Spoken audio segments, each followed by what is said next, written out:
નમસ્કાર વિદ્યાર્થી મિત્રો, આગળના વિડીયોઝમાં આપણે કોરિલેશન સહસંબંધની બે રીતનો સ્ટડી કરેલો, જેમાં first method scatter diagram method or graphical method, વિકર્ણ આકૃતિની રીત અથવા તો આલેખની રીત. તેમાં આપણે જોયું હતું કે માત્ર એ રીત દ્વારા બે ચલ વચ્ચે સહસંબંધ કેવા પ્રકારનો છે તેનો જ માત્ર આપણે અભ્યાસ કરી શકતા હતા. We know that correlation between two variables for scatter diagram method. એટલે આ મેથડ થ્રુ આપણને માત્ર બે ચલ વચ્ચેના સહસંબંધનો સ્ટડી જ કરી શકતા હતા, પણ કેટલો સહસંબંધ છે એ જાણી શકતા નહોતા. ત્યારબાદ સેકન્ડ મેથડ હતી, એ છે Spearman rank correlation method.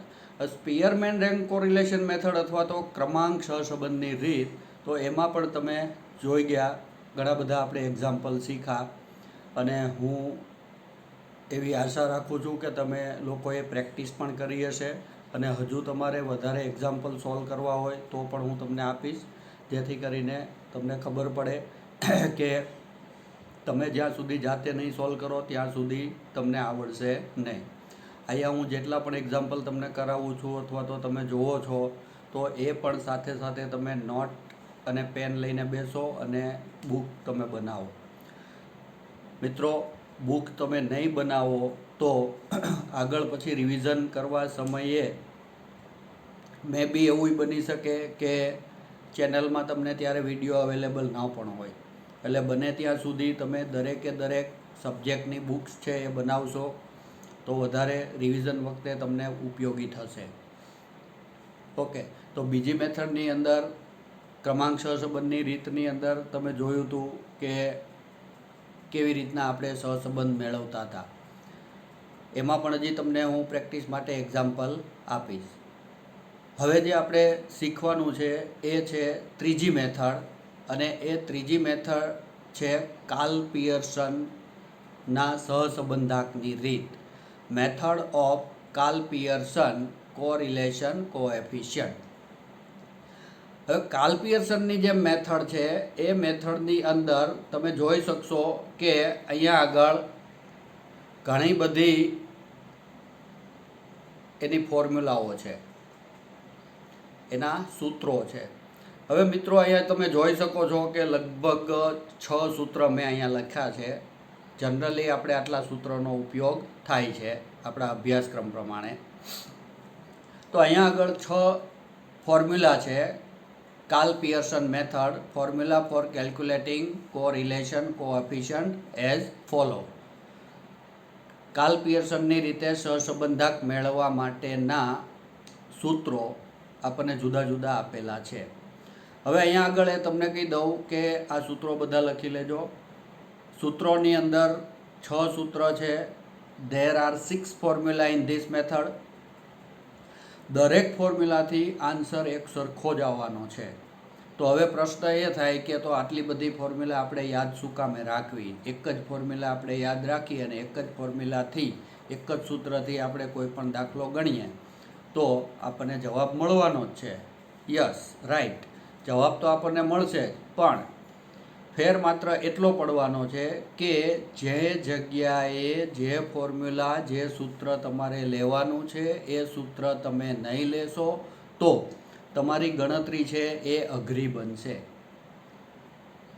Proper formula, apply proper formula, then calculation is so easy.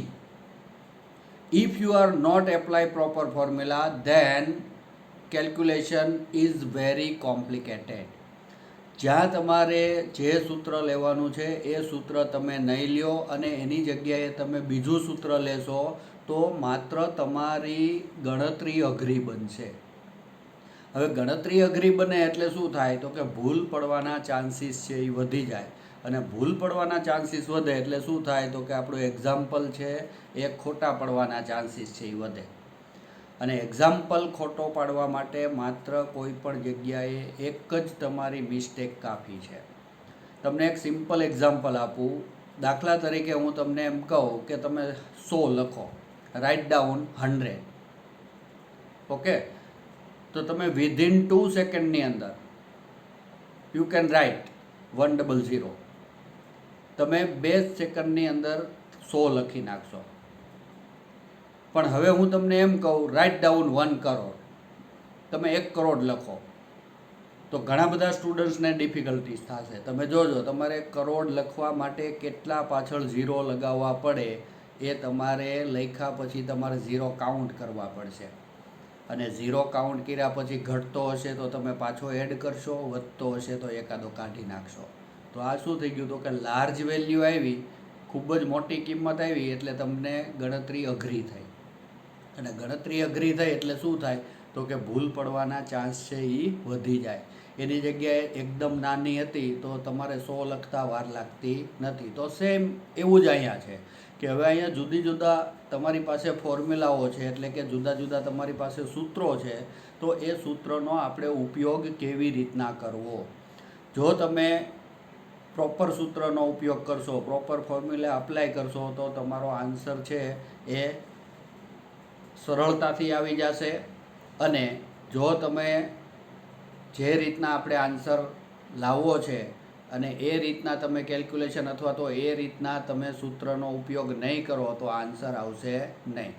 હવે તમને એ પણ કહી દઉં, અગાઉની આપણે જે રીત હતી એ હતી ક્રમાંક સહસંબંધની રીત, મેથડ ઓફ સ્પીયરમેન રેન્ક કોરિલેશન. હવે કોરિલેશન, સ્પીયરમેન રેન્ક કોરિલેશનની મેથડ હતી, એમાં પણ તમે જોયું હશે કે ત્યાં પણ 2 ફોર્મ્યુલા હતી. એક ફોર્મ્યુલા હતી એ શું હતું? તો કે એમ વગરની ફોર્મ્યુલા હતી. અને બીજી ફોર્મ્યુલા છે એમાં શું હતું? તો કે એમ વાળી ફોર્મ્યુલા હતી. એટલે કે there are 2 formulas, one is without M and second one is with M. હવે અહીંયા પણ તમે જોયું હશે કે 2 ફોર્મ્યુલા, એ પણ તમને ક્લિયર કરી દઉં મિત્રો કે બંને ફોર્મ્યુલાથી આન્સરમાં માઇનોર વેરિએશન આવે. જવાબ તો આવે, આન્સર તમને મળે, પણ પ્રોપર જે ફોર્મ્યુલા તમારે લેવાની છે એ ફોર્મ્યુલા તમે નહીં લ્યો તો તમારા માર્ક્સ કપાઈ શકે. દાખલા તરીકે તમને એવું કહેવામાં આવે, find rank correlation coefficient to the given data. નીચેની માહિતી માટે ક્રમાંક સહસંબંધાંક શોધો. હવે માની લ્યો કે બંને ચલની કિંમતો તમને આપેલી છે, એ બંને ચલની કિંમતોમાં કોઈ જગ્યાએ કોઈ કિંમત રિપીટ થાય છે. હવે મેં તમને અગાઉ કીધેલું છે કે જ્યારે કોઈ પણ વેરિયેબલની અંદર વેલ્યુ રિપીટ થતી હોય ત્યારે તમારે વિથ એમ વાળી ફોર્મ્યુલા, એટલે કે એમ વાળું સૂત્ર જે છે એ તમારે લેવાનું છે. હવે દાખલા તરીકે કોઈ વિદ્યાર્થી એવું કહે કે સર હું એમ વાળું સૂત્ર ન લઉં અને વગર એમ વાળું, વિધાઉટ એમ વાળું સૂત્ર લઉં તો પણ આન્સર તો આવશે, પણ મે બી એવું બની શકે કે આન્સરમાં થોડુંક વેરિએશન આવે. દાખલા તરીકે એમ વાળું સૂત્ર તમે લ્યો અને જવાબ તમારો આન્સર આવતો હોય 0.85, તો વગર એમ વાળું સૂત્ર લ્યો તો કદાચ 81 આવે, 0.81, અથવા તો 0.84 આવે, 0.86 આવે, એટલે થોડુંક વેરિએશન આવે. ને મે બી એવું બને કે એક્ઝેક્ટ આન્સર પણ આવે. પણ એની પ્રોપર મેથડ છે એ શું છે? તો કે જ્યારે વેરિયેબલમાં વેલ્યુ રિપીટ થતી હોય, ચલમાં કિંમત ફરી વખત આવતી હોય, ત્યારે તમારે ફરજિયાત એમ વાળું સૂત્ર જ વાપરવું પડે. હવે માની લ્યો કે આન્સર તમારો આવી ગયો છે, એમ વાળું સૂત્ર નથી તમે ઉપયોગમાં લીધું, તો એ પણ તમને કહી દઉં કે જ્યારે તમારું પેપર ચેક થાય ત્યારે પેપર ચેકરને માર્ક તમને 0 આપવા હોય તો આપી શકે, એમાં તમારો રાઈટ રહેશે નહીં. કારણ કે તમારે જે સૂત્રનો ઉપયોગ કરવાનો છે, જે પ્રોપર ફોર્મ્યુલા તમારે લેવાની છે, એ પ્રોપર ફોર્મ્યુલા તમે લીધેલી નથી. અહીંયા આગળ હું મિનિંગ એવો નથી કરતો કે પ્રોપર ફોર્મ્યુલા એટલે, પણ અહીંયા શું છે કે જ્યારે વેરિયેબલની વેલ્યુ રિપીટ થતી હોય એટલે કમ્પલસરી તમારે એમ વાળી ફોર્મ્યુલા જ લેવી પડે, બરાબર. વગર એમ વાળી ફોર્મ્યુલા લેશો તો એ આન્સર આવવાનો છે એની આજુબાજુમાં જ આવશે. પણ તમને જે કીધું એમ કે આપણે જે મેથડ થ્રુ જે સૂત્ર લેવાનું છે એ સૂત્ર તમે નહીં લ્યો તો માર્ક્સ છે એ તમારા કપાઈ જશે. એટલે બને ત્યાં સુધી આવી મિસ્ટેક ન થાય. જ્યાં ચલની કિંમતો છે એ રિપીટ થતી જ નથી ત્યારે એમ વગરની ફોર્મ્યુલા એટલે કે વિધાઉટ એમ વાળું સૂત્ર આવશે, અને જ્યારે રિપીટ થતી હોય ત્યારે વિથ એમ વાળું સૂત્ર આવશે.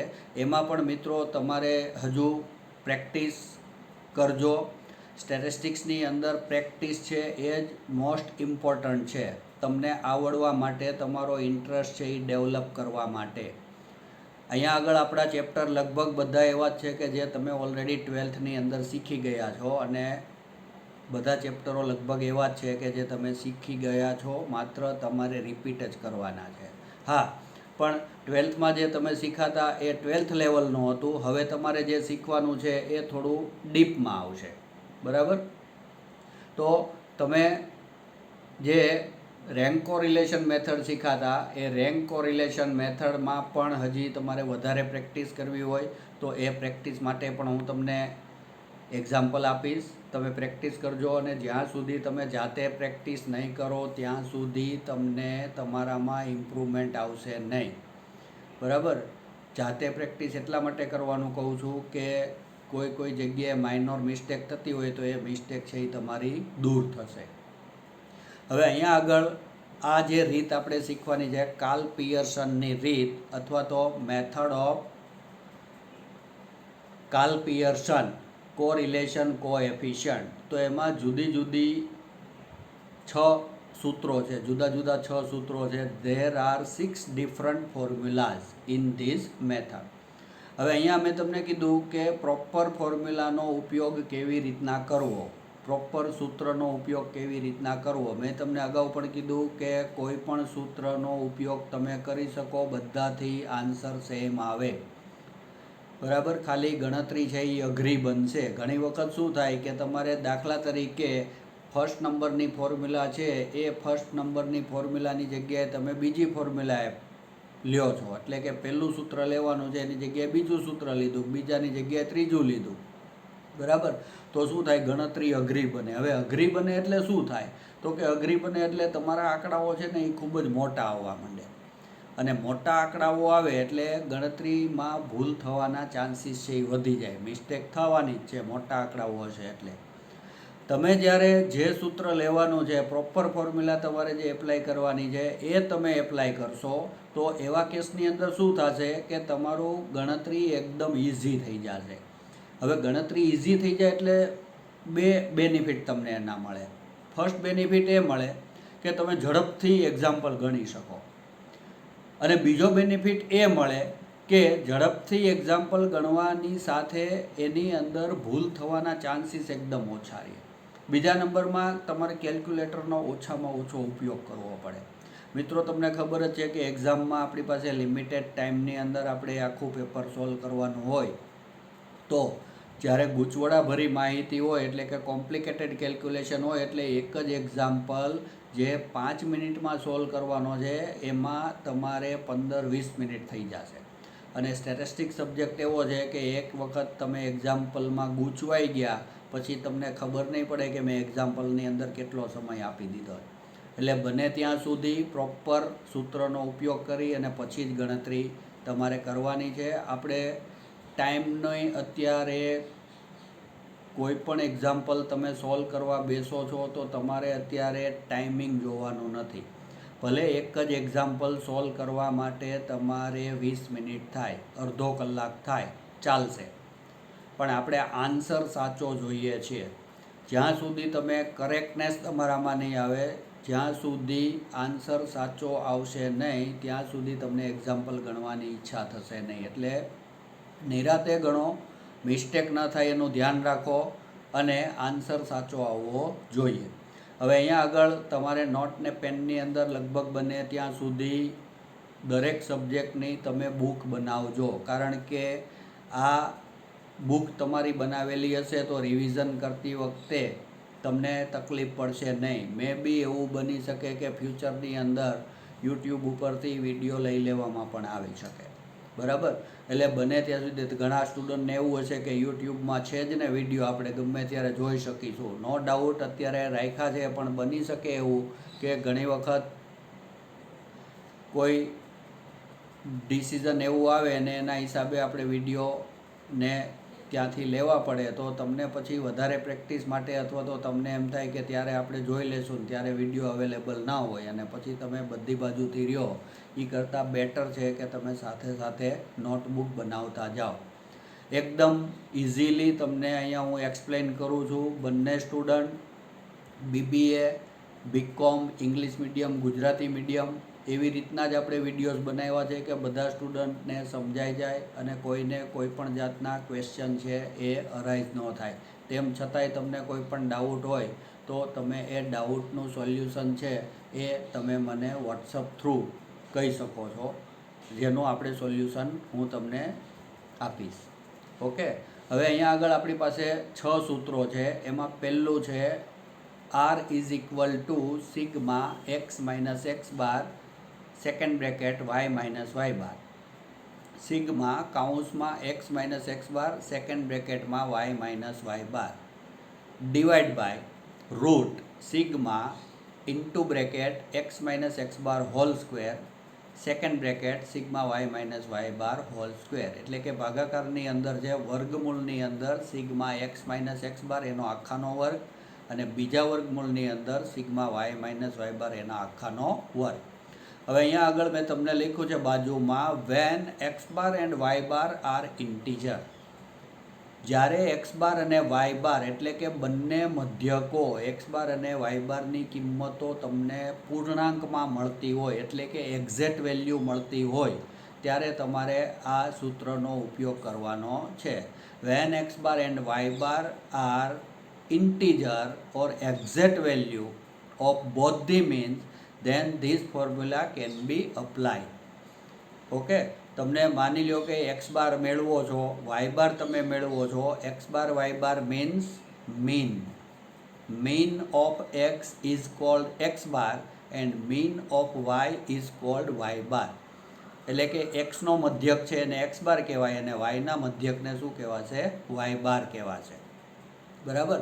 તો હવે જ્યારે તમે એક્સ બાર અને વાય બાર મેળવો છો તો એક્સ બાર અને વાય બારની વેલ્યુ તમને એક્ઝેક્ટ મળે છે, પૂર્ણાંકમાં મળે છે. દાખલા તરીકે એક્સ બારની વેલ્યુ 20, વાય બારની વેલ્યુ 50, 31, 80, 100 આવી વેલ્યુ તમને મળતી હોય એક્ઝેક્ટ, ત્યારે તમારે આ સૂત્રનો ઉપયોગ કરવાનો છે. એટલે કે આ ફોર્મ્યુલા અપ્લાય કરવાની છે, અધરવાઇઝ અપ્લાય કરવાની નથી. ઓકે, હવે એનો મિનિંગ એવો થાય કે તમને કોઈ પણ ડેટા આપેલા છે એટલે કે તમને માહિતી આપેલી છે અને સહસંબંધક મેળવવાનો છે એટલે તમારે શું કરવું પડે? તો કે પહેલાં બંને મધ્યકો મેળવવા પડે. હવે તમે બંને મધ્યકો મેળવા, બરાબર, you find out first you find out both the means X bar and Y bar. Okay, now obtain the value of X bar and Y bar. તમે જ્યારે વેલ્યુ મેળવો છો મધ્યકોની અને તમને કોઈ પણ એક મધ્યક અથવા તો બંને મધ્યક તમને અપૂર્ણાંક મળે છે, decimal, fraction. Okay, if the value of both the mean or either one mean is in fraction value, એટલે કે અપૂર્ણાંકમાં મળે છે 20.5, 23.17 આવી વેલ્યુ મળે છે મધ્યકોની, તો પાછું તમે આ સૂત્રનો ઉપયોગ કરી શકો નહીં. સૂત્ર નંબર 1, ફોર્મ્યુલા નંબર 1 અપ્લાય કરી શકો નહીં. તો એનો મિનિંગ એવો થાય કે તો આપણે કેલ્ક્યુલેશન કરીએ બંને મધ્યકોનું, પછી જ તમને ખબર પડે કે હવે આપણે આ ફોર્મ્યુલા લેવી કે ન લેવી. બરાબર. તો માની લો કે મીન બંને મધ્યકો અથવા તો બેમાંથી એક મધ્યક છે એ અપૂર્ણાંકમાં આવે તો તમે આ સૂત્રનો ઉપયોગ કરી શકવાના નથી. અને હવે સૂત્રનો ઉપયોગ તમે ન કરી શકો તો આપણે બંને મધ્યકો મેળવા એનું શું? તો એ કેલ્ક્યુલેશન છે એ આપણું વેસ્ટ જવાનું. આપણે જે બંને મધ્યકની ગણતરી કરી એ બંને મધ્યકોની ગણતરી છે એ ફેલ જવાની છે, કારણ કે એ પછી ક્યાંય આપણને ઉપયોગી થશે નહીં. એટલા માટે બંને મધ્યકો મેળવો પછી તમને આ સૂત્ર વાપરવું કે ન વાપરવું એનો ખબર પડે છે. એટલા માટે બને ત્યાં સુધી પહેલાં સૂત્રનો તમારે કોઈ જગ્યાએ ઉપયોગ કરવાનો નથી. બરાબર. હા, તમને ડાયરેક્ટ કિંમતો આપી દીધી છે ભાઈ, ચલો sigma x minus x bar into Y minus Y bar is equal to 50. Okay, તમને ડાયરેક્ટ એવું કહી જ દેવામાં આવ્યું છે. દાખલા તરીકે તમને એવું કીધેલું છે કે સિગ્મા, એક જ મિનિટ, તમને એવું કહેવામાં આવેલું છે સિગ્મા આ જે આપણું સૂત્ર છે એ સૂત્રમાં માત્ર ઉપરની વાત કરીએ તો ઉપરમાં તમને કીધેલું છે કે ભાઈ ચાલો આટલી વેલ્યુ તમને આપી દીધી છે ડાયરેક્ટ 50 છે, બરાબર. પછી ત્યારબાદ નીચેનું આવો બ્રેકેટમાં, તો બ્રેકેટમાં તમે જોશો તો નીચેમાં તમને આ કિંમત આપી દીધી છે કે સિગ્મા એક્સ માઇનસ એક્સ બારનો સ્ક્વેર એ થાય છે 500 એટલે કે 500. ત્યારબાદ આ કિંમત તમને આપી દીધી છે કે સિગ્મા વાય માઇનસ વાય બારનો સ્ક્વેર છે એ છે 200, બરાબર. તો જ્યારે તમને આવી રેડી કિંમતો આપી દીધેલી હોય ત્યારે જ તમારે આ સૂત્રનો ઉપયોગ કરવાનો છે, અધરવાઇઝ તમારે આ સૂત્રનો ઉપયોગ કરવાનો નથી. તેમ છતાંય હું તમને ગણતરી કરીને બતાવીશ કેવી રીતના આપણે સૂત્રનો ઉપયોગ કરી શકીએ છીએ, એટલે ઓટોમેટિક તમને ખબર પડી જશે. એટલે ડાયરેક્ટ તમને બધી વેલ્યુ આપી દીધી હોય ત્યારે તમે સૂત્રનો ઉપયોગ કરો તો વાંધો નથી, પણ જ્યારે તમને ખબર પડે કે હવે બંને મધ્યકો અથવા તો બેમાંથી એક મધ્યક છે એ અપૂર્ણાંક છે, ડેસિમલમાં છે, ફ્રેક્શનમાં છે, ત્યારે તમે પાછું આ ફોર્મ્યુલા અપ્લાય કરી શકશો નહીં.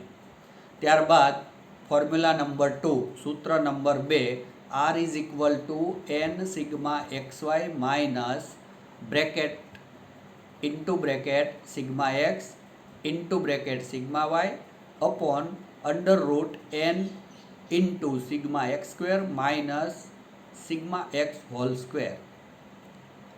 Second bracket N into sigma Y square minus sigma Y whole square. બીજું સૂત્ર છે આર બરાબર N sigma X Y minus sigma X ગુણ્યા સિગ્મા વાય ભાગાકારમાં વર્ગમૂળની અંદર એન સિગ્મા એક્સનો વર્ગ માઇનસ સિગ્મા એક્સ આખાનો વર્ગ, બીજા વર્ગમૂળની અંદર એન સિગ્મા વાયનો વર્ગ માઇનસ સિગ્મા વાયનો આખાનો વર્ગ. તો આ બીજું સૂત્ર છે એમાં મેં તમને જો કીધેલું છે કે given values of variables are small. તમને જ્યારે બંને ચલની કિંમતો આપેલી હોય એ બંને ચલની કિંમતો નાની હોય, તો હવે નાની કિંમત કોને કહેવાય, બરાબર, આ પ્રશ્ન ઊભો થાય. That is means that 1 to 20, it's my opinion, 1 to 20 is a small values.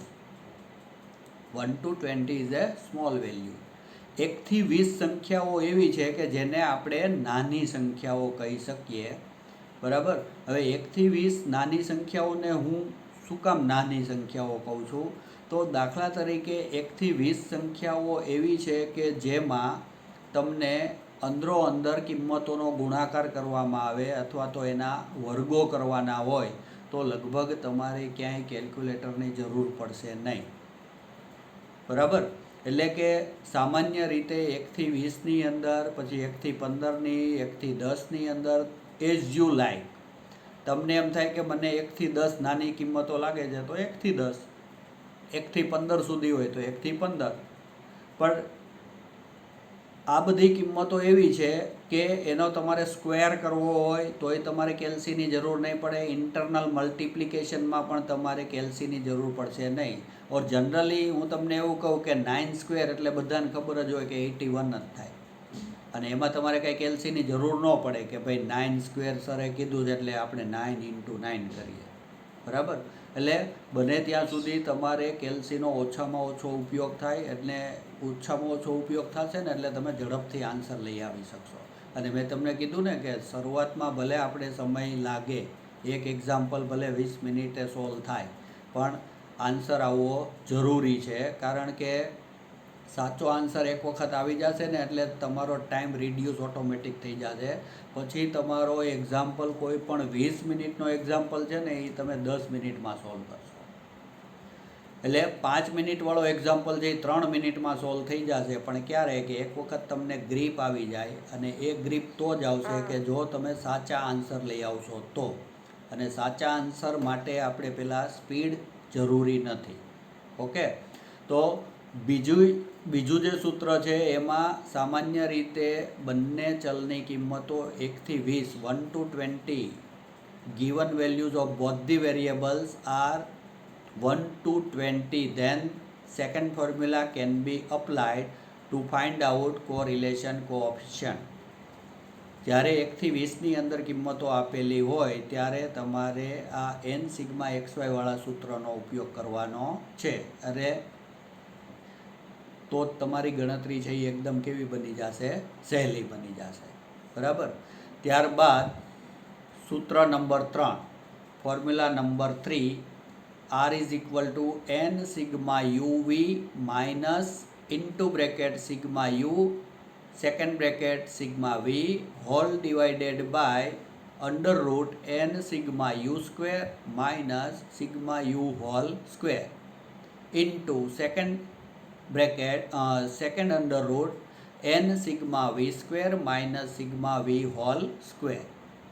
ત્રીજું સૂત્ર છે R બરાબર n સિગ્મા UV માઇનસ કાઉન્સમાં સિગ્મા U બીજા કાઉન્સમાં sigma V upon under root n sigma U square minus sigma U આખાનો વર્ગ.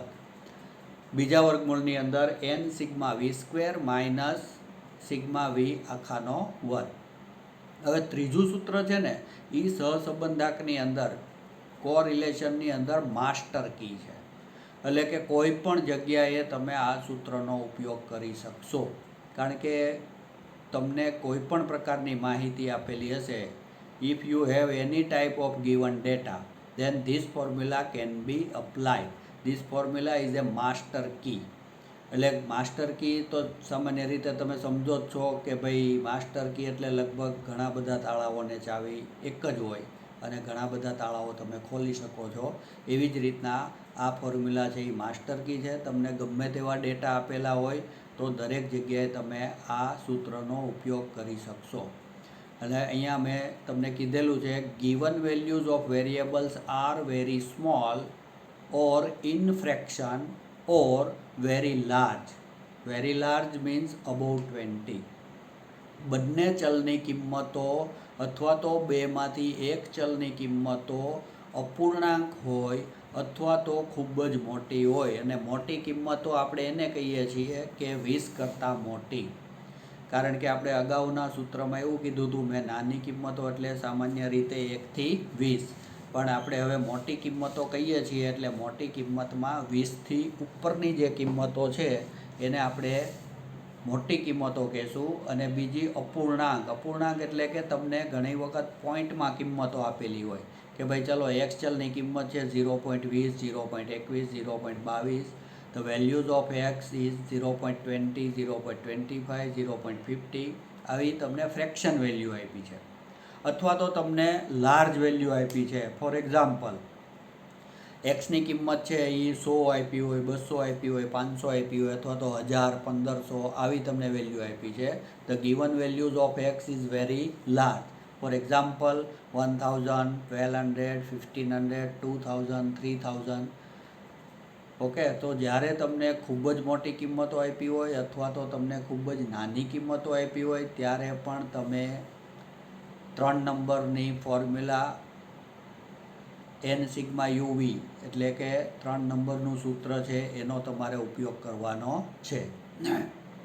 ત્યારબાદ formula number 4, R is equal to n sigma FUV minus sigma UFU into bracket sigma VFV whole divided by first under root n sigma U square FU minus into bracket sigma UFU whole square into second under root n sigma V square FV minus into bracket sigma VFV whole square. ચોથા નંબરનું સૂત્ર આપણું છે R is equal to n sigma FUV minus કાઉન્સમાં sigma UFU બીજા કાઉન્સમાં sigma VFV ભાગાકારની અંદર વર્ગમૂળમાં n sigma U square FU minus sigma UFU આખાનો વર્ગ. બીજા વર્ગમૂળની અંદર n sigma V square FV minus sigma VFV આખાનો વર્ગ. મિત્રો આ અગાઉના સૂત્રો તમે જોયા તો એ તો તમે એનાથી પરિચિત જ છો. આ એક સૂત્ર જોયું કે જે તમને કંઈક આ નવું લાગતું હશે. તમને એમ થશે કે આ એફ યુ વી આવું તો કાંઈ આપણે આવતું નહોતું. Yes, you are right. તમારે 12થની અંદર આ સૂત્ર આવતું નહોતું, આ તમારે વધારાનું છે, બરાબર. હવે આ એક જ સૂત્ર એવું છે 6 સૂત્રમાંથી કે જેમાં માત્ર આ એક જ સૂત્રની અંદર એફ આવે છે, એટલે કે out of 6 there is one formula with F, એટલે કે આ 6 ફોર્મ્યુલામાંથી એક જ ફોર્મ્યુલા એવી છે કે જેમાં એફ આવે છે, બાકી એક પણ ફોર્મ્યુલાની અંદર એફ આવતો નથી, બરાબર. તમે જોઈ શકો છો આગળની ફોર્મ્યુલાઓ પણ તમે જોઈ છે, બરાબર. આમાં કોઈ જગ્યાએ ક્યાંય એફ આવતો નથી. આ એક જ 4 નંબરની ફોર્મ્યુલાની અંદર એફ આવે છે. એફ એટલે ફ્રીક્વન્સી અને ફ્રીક્વન્સી એટલે આવૃત્તિ, બરાબર. હવે જ્યારે તમને કોઈ પણ માહિતી આપેલી હશે, if you have any type of given data, when given data with frequency, જ્યારે ચલની સાથે આવૃત્તિ આપેલી હોય, એટલે કે આનો એક્ઝામ્પલ આખો અલગ પ્રકારનો જ હશે, કારણ કે ચલની કિંમતો તમે અગાઉ પણ જોયું ક્રમાંક સહસંબંધની રીતની અંદર, તો એમાં શું હતું તો કે એક્સ અને વાય આ બે ચલ જ હતા અને બે ચલની તમને કિંમતો આપી હોય, એ સિવાય કાંઈ આવતું નહોતું. એવી રીતના કાર્લ પિયર્સનની મેથડ છે તો એમાંય તમને બે ચલ જ આપેલા હશે, એક્સ અને વાય, એ સિવાય કાંઈ હશે નહીં. પણ આ એક 4 નંબરની ફોર્મ્યુલા એવી છે કે એનો એક્ઝામ્પલ આખો અલગ જ પ્રકારનો હશે, કે એમાં તમને બે ચલ તો આપ્યા જ હશે, પરંતુ બે ચલની સાથે એની ફ્રીક્વન્સીઝ આપેલી હશે. ફ્રીક્વન્સીઝ એટલે આવૃત્તિ, બે ચલની સાથે સાથે તમને એની આવૃત્તિ આપેલી હશે. That is means that when given data with frequency, the values of two variables are given with frequencies, then this formula can be applied to find out correlation coefficient between two variable x and y.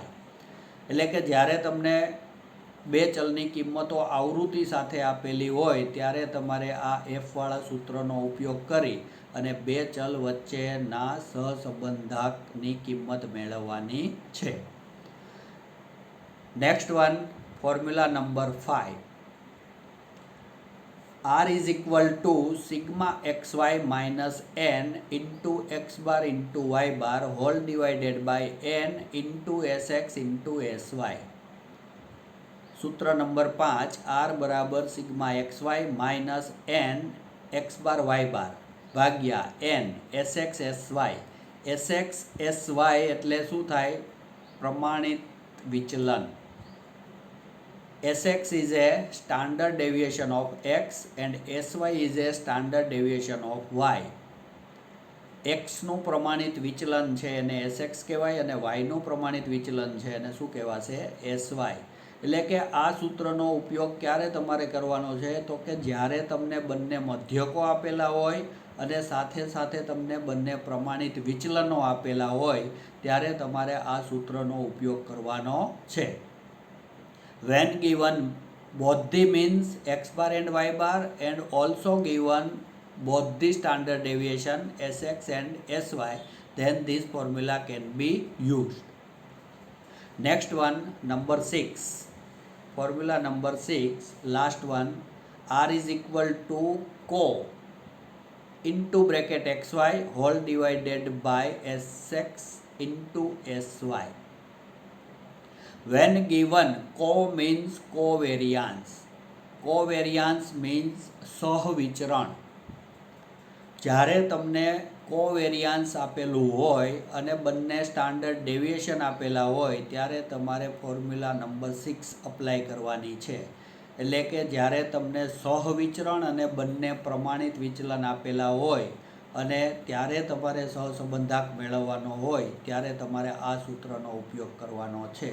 એટલે સામાન્ય રીતે તમારી પાસે જેટલા સૂત્રો છે એ સૂત્રોની અંદર 1 થી 4 સૂત્રો છે એનો મેક્સિમમ ઉપયોગ થશે. સૂત્ર નંબર 5 અને 6 છે ને એ ટૂંકા એક્ઝામ્પલ શોર્ટ સમની અંદર તમારે એનો ઉપયોગ થશે. તો આવી રીતના આપણી આ જે મેથડ છે કાર્લ પિયર્સન મેથડ, તો કાર્લ પિયર્સનની રીતની અંદર આ જુદા જુદા 6 સૂત્રોનો તમારે ઉપયોગ કરવાનો છે. લગભગ હવે બધાએ સૂત્રો લખી લીધા હશે અને આ વસ્તુ પણ યાદ રાખજો, સૂત્ર ક્યારે કયું લેવાનું છે તે. જો તમે મેં કીધું એ પ્રમાણે સૂત્ર લેશો તો તમારી ગણતરી એકદમ સહેલી થઈ જશે. જે પ્રમાણે કીધું છે એ પ્રમાણે તમે સૂત્ર નહીં લ્યો તો ગણતરી ખાલી અઘરી બનશે, બાકી જવાબ તો આવશે ને આવશે. આન્સર ક્યાંય જવાનો નથી, પણ આન્સર લાવવા માટે તમારે સ્પીડ અત્યારે જરૂરી નથી. તમે એક્યુરેસી ડેવલપ કરો, સ્પીડ ઓટોમેટિક તમારી ડેવલપ થશે. તો આ રીતના તમારે સૂત્રનો ઉપયોગ કરી અને આપણે સહસંબંધાંક મેળવવાના છે. તો મિત્રો, પ્રેક્ટિસ ઇઝ મોસ્ટ ઇમ્પોર્ટન્ટ. આ મેથડની અંદર પણ હું તમને ઘણા બધા એક્ઝામ્પલ્સ આપીશ કે જેથી કરીને તમે જાતે પણ સોલ્વ કરી શકો અને સોલ્યુશન લાવી શકો. પણ પ્રેક્ટિસ છે એ તમે કરજો. પ્રેક્ટિસ જ્યાં સુધી નહીં કરો ત્યાં સુધી તમે એક્ઝામ્પલનો આન્સર લાવી શકીશો નહીં. બરાબર? તો આ રીતે આપણે સૂત્રોનો ઉપયોગ કરી અને આપણે જુદા જુદા ફોર્મ્યુલાઓ છે એ જુદી જુદા ડેટા એટલે કે જુદી જુદી માહિતી માટે આપણે જુદા જુદા સૂત્રોનો ઉપયોગ કરી અને સહસંબંધાંકની આપણે ગણતરી કરીશું. હવે આપણે એક્ઝામ્પલ લઈશું. તો એક્ઝામ્પલ જોઈએ. Example number 1. હવે અહીંયા આગળ તમે જોશો, find correlation coefficient from the following data. નીચેની માહિતી માટે સહસંબંધાંક શોધો. હવે જો અહીંયા તમને ક્યાંય મેથડનું કહેવામાં આવ્યું છે, there is no specific method can be applied to find out correlation coefficient. When given this type of specification, then applied Karl-Pearson method. તમને કોઈ પણ મેથડની ચોખવટ ન કરી હોય એટલે હંમેશા કાર્લ-પિયર્સનની રીત જ આવે. જ્યારે ક્રમાંક સહસંબંધ અથવા તો રેન્ક કોરિલેશન, સ્પીયરમેન આવો વર્ડ હોય તો જ તમારે બીજી મેથડનો ઉપયોગ કરવાનો છે. બાકી તમારે કાર્લ-પિયર્સન મેથડ જ ઉપયોગ કરવાનો છે. એટલે ઇન શોર્ટ કે તમને એવું કીધું છે કે નીચેની માહિતી માટે સહસંબંધાંક મેળવો. Find correlation coefficient from the following data, then apply Karl Pearson method. એટલે તમારે કાર્લ-પિયર્સનની રીતનો જ ઉપયોગ કરવાનો છે. હવે અહીંયા આપણી પાસે બંને ચલની કિંમતો તમને આપેલી છે. એક્સની કિંમત 3, 4, 6, 7, 10, વાયની કિંમત 9, 11, 14, 15 અને 16. હવે તમને યાદ જ હશે, મેં તમને કીધેલું છે કે સૂત્રો કેવી રીતના લેવાના છે. બરાબર? સામાન્ય રીતે મેં તમને કીધું હતું કે 1 થી 20ની સંખ્યા હોય એટલે એ નાની સંખ્યા હોય એટલે ફોર્મ્યુલા નંબર 2. બરાબર ને? બીજા નંબરનું સૂત્ર આવે. બરાબર? પછી બીજું મેં એ પણ કીધું હતું કે નંબર 1, ફોર્મ્યુલા નંબર 1, 1 નંબરનું સૂત્ર છે એ ક્યારે ઉપયોગ થાય તો કે જ્યારે બંને મધ્યકો છે, both the means are integer, exact value of both the means, then first formula can be applied.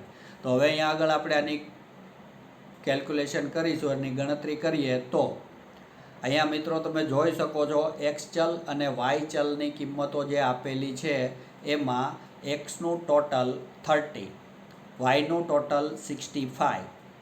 તમને બંને ચલની અંદર કિંમતો કેટલી આપેલી છે?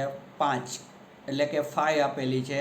એટલે 5 વેલ્યુઝ આપી હોય એટલે એનની વેલ્યુ કેટલી થાય? 5.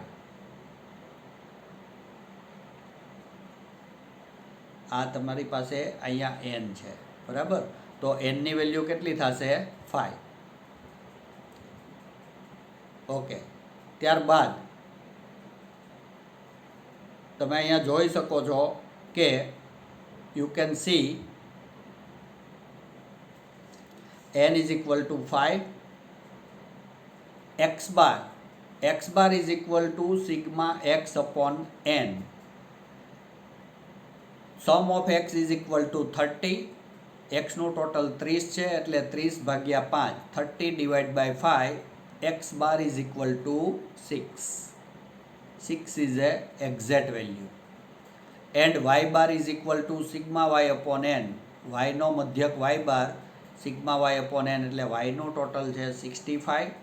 65 divide by N is equal to 5. 65 divide by 5 is equal to 13, એટલે કે વાય બારની વેલ્યુ આવે છે 13. તો મિત્રો અહીંયા both the means are exact form.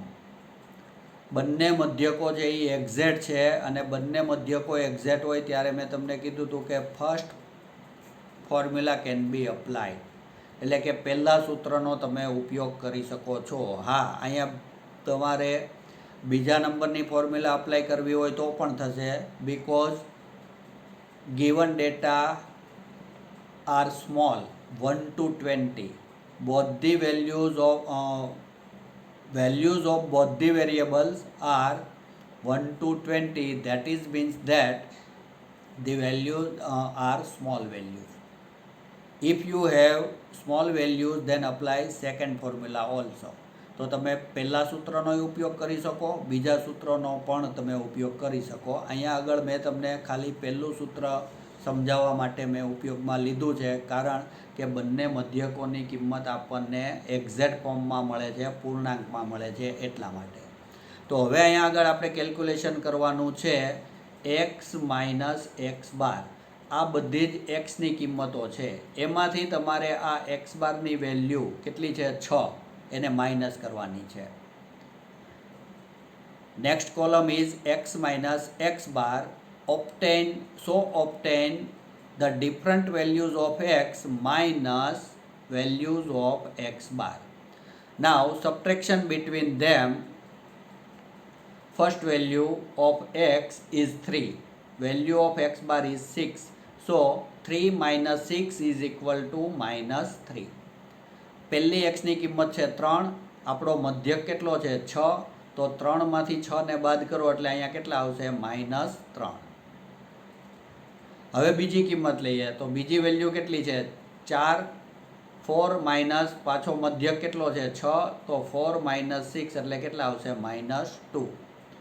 ત્યારબાદ ત્રીજી કિંમત 6, તો 6 minus 6 એટલે કેટલા થશે? 0. ત્યાર પછી છે 7, તો 7 minus 6 એટલે કેટલા આવશે? 1. ત્યાર પછીની કિંમત છે 10, 10 minus 6, 10 minus 6 એટલે કેટલા આવશે? 4. તો આવી રીતના થર્ડ કોલમ આપણે મેળવું અને એને આપણે કહેશું એક્સ માઇનસ એક્સ બાર. એવી જ રીતે same as next column obtain y minus y bar. There are different values of y and values of y bar is equal to 13. આપણી પાસે જુદી જુદી વાયની કિંમતો છે, એ બધી જ કિંમતોમાંથી વાય બારની કિંમત એટલે કે 13 તમારે બધામાંથી માઇનસ કરવાના છે, એટલે આપણને મળશે વાય માઇનસ વાય બાર. હવે તમે જુઓ, ફર્સ્ટ વેલ્યુ ઓફ વાય, વાયની પહેલી કિંમત છે 9, વાય બારની value 13, so 9 minus 13 is equal to -4. 9 માંથી 13 ને બાદ કરો એટલે અહીંયા y માઇનસ વાય બારમાં કેટલા આવશે? -4. ત્યાર પછી નેક્સ્ટ વેલ્યુ ઇઝ 11, 11 minus 13 એટલે -2. 11 માંથી 13 બાદ કરો એટલે કેટલા આવશે? -2. ત્યારબાદ નેક્સ્ટ વેલ્યુ 14, 14 minus 13, 14 minus 13 એટલે કેટલા આવશે? 1. નેક્સ્ટ વન ઇઝ 15, 15 minus 13, 15 માંથી 13 જશે એટલે કેટલા આવશે? 2. નેક્સ્ટ વન ઇઝ 16, 16 minus 13, 16 માંથી 13 જાય તો કેટલા આવશે? 3. તો આવી રીતના આપણે y માઇનસ વાય બારની વેલ્યુ મેળવવાની છે. હવે એ વેલ્યુ મળી જાય પછી next column x minus x bar whole square, એટલે કે આપણે આ જે વેલ્યુ મેળવેલી છે આનો બધાનો સ્ક્વેર એટલે આ થશે. બરાબર? તો હવે તમે જોઈ શકો છો, પહેલી વેલ્યુ છે -3, square of -3 9, next one is -2, square of -2 4, 0 square 0, 1 square 1 and 4 square 16. અહીંયા તમે જોશો કે એક્સ માઇનસ એક્સ બારવાળું કોલમ જે છે એમાં જેટલી કિંમતો આપણે મેળવી છે એના બધાના વર્ગો કરવાના છે. એટલે પહેલું -3નો વર્ગ 9, -2નો વર્ગ 4, 0નો વર્ગ 0, 1નો વર્ગ 1 અને 4નો વર્ગ 16.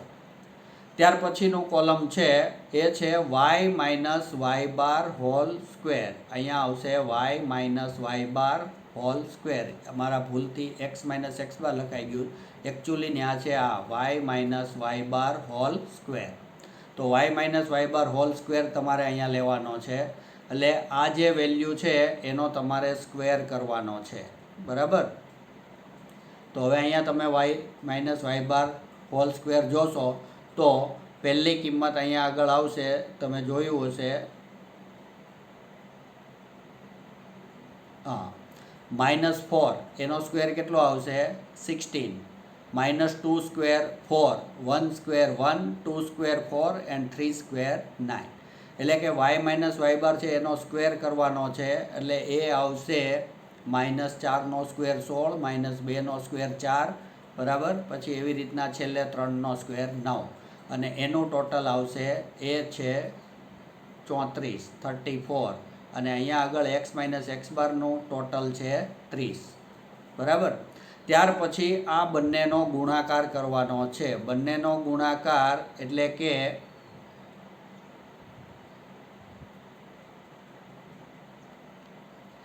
આ કોલમ અને આ કોલમનો ગુણાકાર, એટલે એને આપણે કહેશું, સોરી એક જ મિનિટ,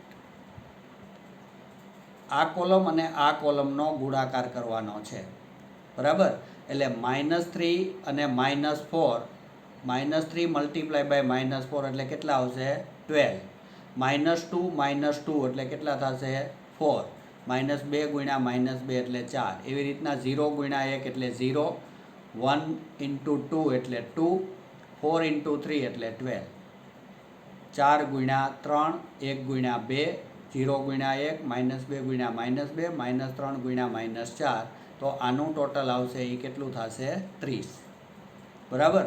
તો હવે અહીંયા આગળ આપણી પાસે x minus x bar into Y minus Y bar, આ જે છે એ શું છે વાય માઇનસ વાય બારનો સ્ક્વેર.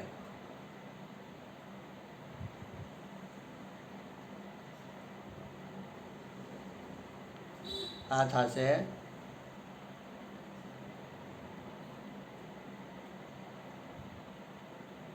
વાય માઇનસ વાય બારનો સ્ક્વેર.